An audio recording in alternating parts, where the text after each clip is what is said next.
नमस्कार मित्रों, महाचिति YouTube channel में एक बार फिर आपका हार्दिक स्वागत है।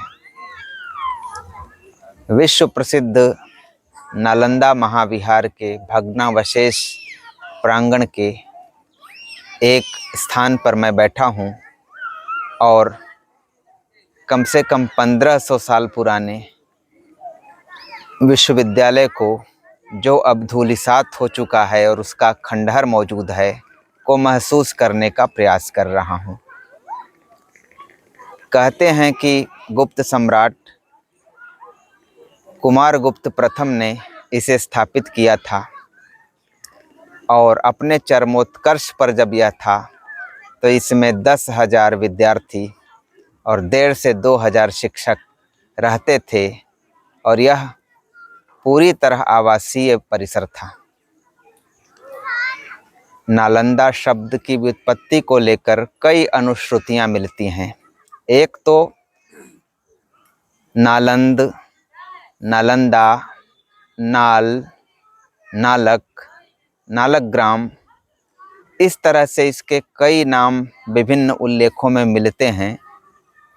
प्रसिद्ध पुरातत्वविद हीरानंद शास्त्री, जिन्होंने 1938 ईस्वी में एक पुस्तक नालंदा नाम से छोटी सी पुस्तिका लिखी थी, उसमें यह उल्लेख किया है कि इस स्थल के आसपास बहुत सारे तालाब थे जिनमें कमल नाल होते थे। तो कमल नालों को प्रदान करने के कारण इसका नाम नालंदा हुआ। एक अनुश्रुति यह भी कहती है, जैसा कि ह्वेनसांग ने अपने यात्रा वृत्तांत में वर्णित किया है, यहाँ के किसी हृद में यानी जलाशय में इसी नाम का एक नाग रहता था, जिसके नाम के आधार पर इसे नालंदा कहते हैं। एक और अनुश्रुति है, नालंदा को न जोड़ अलम जोड़ दा से समझने वाली। किसी जातक कथा के अनुसार किसी युग में बुद्ध यहाँ के इलाके के राजा के रूप में उत्पन्न हुए थे और उनकी दानशीलता अपार थी। कितना भी दान करने के बाद उन्हें वह अपर्याप्त लगता था। तो न अलम दा, अलम का मतलब पर्याप्त होता है, तो इस कारण से इसे नालंदा कहते हैं। और कई लोग विश्वविद्यालय चूँकि ज्ञान का स्थल है, ज्ञान साधना का स्थल है, तो ज्ञान की दुनिया में इसे, इस व्युत्पत्ति को ले जाके कहते हैं कि कितना भी ज्ञान देकर या कितना भी ज्ञान लाभ करके तृप्ति न हो, इस अर्थ को यह व्युत्पत्ति संकेतित करती है। बहरहाल नालंदा से ह्वेनसांग का संबंध अकाट्य है और हम नालंदा के बारे में इतना नहीं जान पाते यदि ह्वेनसांग नहीं होते। ह्वेनसांग विश्व प्रसिद्ध चीनी पर्यटक, दार्शनिक, बौद्ध भिक्षु, बौद्ध विद्वान, जिन्होंने अपनी जन्मभूमि से एक लंबी यात्रा करके भारत में आकर भारत के कई धार्मिक, सांस्कृतिक नगरों या स्थलों में लंबे समय तक घूम घूम कर जो आंखों देखा हाल अपने यात्रा वृत्तांत में लिखा है, वह विश्व इतिहास की दृष्टि से काफ़ी महत्वपूर्ण है। वे प्राचीन रेशम मार्ग, सिल्क रूट, यानी उससे होते हुए समरकंद, बुखारा, ताशकंद, गांधार, बामियान, जहाँ पर बुद्ध मूर्ति 2001 ईस्वी में तालिबान द्वारा विध्वस्त की गई, से होते हुए कश्मीर में प्रविष्ट हुए थे, हिंदू कुश पर्वत को पार करके। और उस समय उत्तर भारत में महान प्रतापी सम्राट हर्षवर्धन थे, बौद्ध मतानुयायी थे। उस समय मगध का क्षेत्र भी उन्हीं के अधीन था। कन्नौज उनकी राजधानी थी। तो कन्नौज में सबसे अधिक ह्वेनसांग ने निवास किया, लगभग 8 साल, और वहाँ की धर्म सभा के अध्यक्ष भी रहे। हर्ष ने उन्हें काफ़ी गौरव दिया। वे फिर वहाँ से कई स्थानों की यात्रा करते हुए बोध गया के रास्ते नालंदा आए थे और नालंदा का उन्होंने पर्याप्त उल्लेख अपने यात्रा वृत्तांत में किया है। उस समय उन्हें 80 फीट की तांबे की एक मूर्ति यहाँ दिखाई दी थी भगवान बुद्ध की। यहाँ आकर उन्होंने यहाँ के विश्वविद्यालय में अध्ययन भी किया। कहते हैं कि उन्होंने कुछ समय तक अध्यापन भी किया। 5 या 6 वर्षों तक यहाँ उन्होंने निवास किया। यह स्थल जो है नालंदा, बड़गांव नामक स्थान पर स्थित है। ये नालंदा पुरावशेष जो है, और यहाँ पर बुद्ध के प्रमुख शिष्यों में से एक शारिपुत्र, जिसे सारिपुत्र कहते हैं पाली में, उनका जन्म स्थान और निर्वाण स्थान दोनों हैं। वैसे तो बुद्ध को राजगीर का गृद्धकूट पर्वत ज़्यादा प्रिय था, लेकिन कभी कभी वो नालंदा के उपवन में आकर भी रहते थे। भगवान महावीर जो जैन धर्म के 24वें तीर्थंकर हुए, उन्होंने 14 चतुर्मासे यहाँ पर बिताए थे, ऐसा उल्लेख है। तो कुल मिलाकर इन संदर्भों को उपस्थित करने का आशय यह है कि यह एक सांस्कृतिक समन्वय का भी स्थल रहा। जिस समय विश्वविद्यालय अपनी चरम गरिमा को प्राप्त था, तो उसमें उस समय का कौन सा ऐसा विषय नहीं था जिसकी पढ़ाई नहीं होती थी। दर्शन, खगोल शास्त्र, व्याकरण, या ऐसे कहें कि श्रमण परंपरा और ब्राह्मण परंपरा के जो भी उपलब्ध शास्त्र थे, जो भी विद्याएं थी, सबकी पढ़ाई होती थी। और यहाँ एक विद्यार्थियों के प्रवेश के लिए कड़ा परीक्षण होता था और उसके बाद उनका प्रवेश होता था। माने आधुनिक विश्वविद्यालय की जो संकल्पना हम देखते हैं, उसकी बहुत सारी बातें बीज रूप में यहाँ मौजूद थी।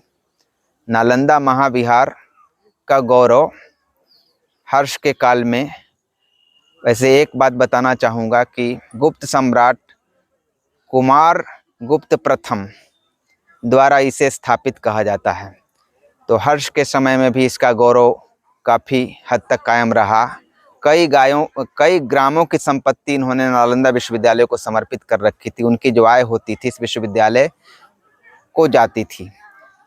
उसके बाद बंगाल के जो पालवंशी राजा होते थे, उन्होंने भी इसका काफ़ी रख रखाव किया। इसका गौरव 12वीं शताब्दी के अंतिम दशक में तब विध्वंस को प्राप्त हुआ, जब बख्तियार खिलजी, जो अफ़गानिस्तान से आया था, एक भारी फौज के साथ इस पर हमला करता है। और यहाँ की बड़ी समृद्ध लाइब्रेरी थी, कहते हैं कि तिमंजिली लाइब्रेरी थी, और उसमें लाखों पुस्तकें थीं। ताड़पत्र पर या भोजपत्र पर लिखी हुई लाखों पांडुलिपियाँ थीं। उनमें आग लगा दी गई। उसके बाद यह कुछ समय में ही पूरा विश्वविद्यालय नष्ट हो गया। उसके बाद फिर वक्त की धूल इस पर पड़ी रही लंबे समय तक। 1862 ईस्वी में जब भारतीय पुरातत्व सर्वेक्षण के तत्कालीन महानिदेशक अलेक्जेंडर कनिंघम ने इसे आकर उस प्राचीन विश्वविद्यालय के रूप में इस स्थल को पहचाना, तब जाके इसके बारे में हमारी जानकारी का एक अध्याय खुलता है। और 1915 से 1937 तक विधिवत उत्खनन कार्य और शोध कार्य आगे बढ़ता है। और फिर स्वाधीनता के बाद 80 के दशक में ये खुदाई आगे बढ़ती है। तो आज जो हमारे पास ज्ञान है नालंदा के प्राचीन महाविहार या प्राचीन विश्वविद्यालय के बारे में, तो यह है कि अभी उत्खनन कार्य काफ़ी कम हुआ है और बहुत कम जानकारियां हमें हैं।